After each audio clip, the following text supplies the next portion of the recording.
Personality clashes at work can cause tension and reduce productivity, but it's important for colleagues to find a way to get along.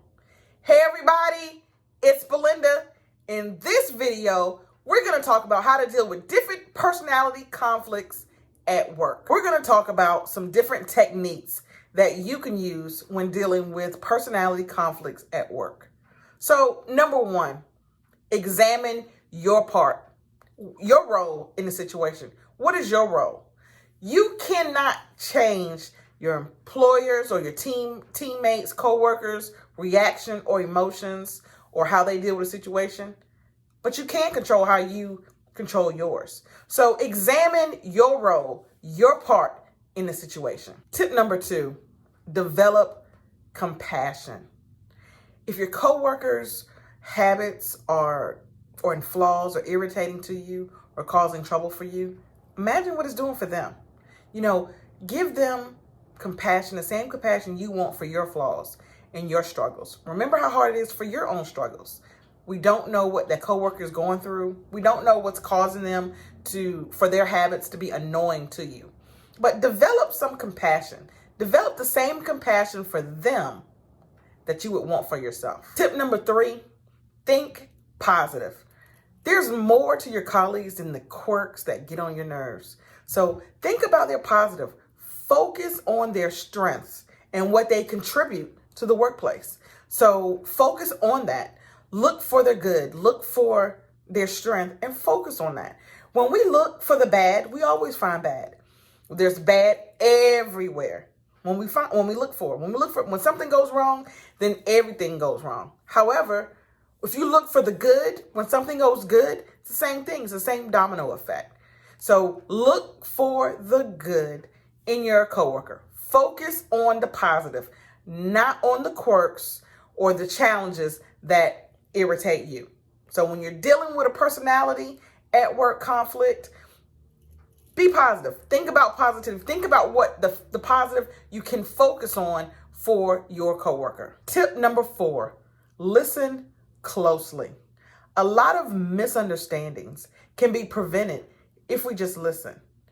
So many of us are listening to respond, not to understand what's being told to us, not to understand the message, but just to respond.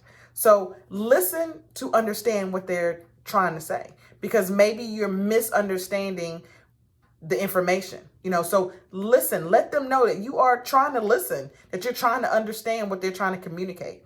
So make sure that you are listening. When you're listening closely, pay attention to what they're saying instead of making assumptions of their intentions. Okay? So pay attention. Try to understand what they're saying instead of just making assumptions that they don't know what they're talking about or they're being rude or whatever. Listen closely so that you can understand the message that they're trying to say. On the other hand, if your efforts to keep making peace keep stalling, you may just have to agree to disagree. And in doing that, you want to set boundaries. That's tip number five. Set boundaries for yourself and for them on how your interactions will be. That you will keep it professional, because you always must be professional in the workplace. But that's where it starts and stops. We'll be professional.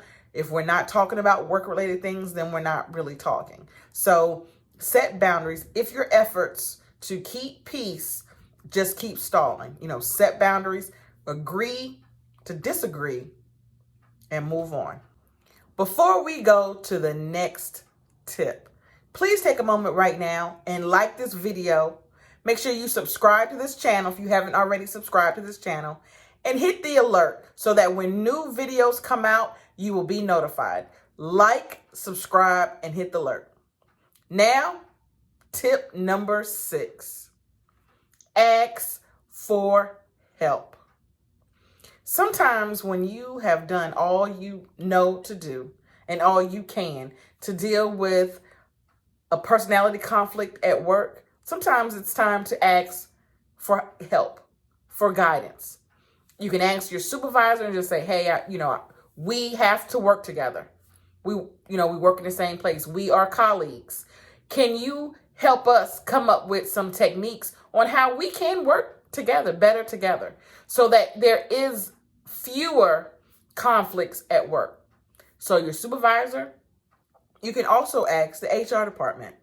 You can go to the HR department and just say, you're not going as a tattletale, but you're going as what you can do. What can you do to help make the situation better? So you would say, hey, I feel like I'm having, a conflict at work, personality conflict with one of my coworkers, and I want to know what can be done to help me be able to better work with this coworker. Because at the end of the day, you're going because it is about you. You want your help. You want their help. So you need to ask them, what can you do to make it better? So if you really do want to end conflict, a personality conflict, and you've tried those other steps, the last step would be ask for help. There's nothing wrong with that.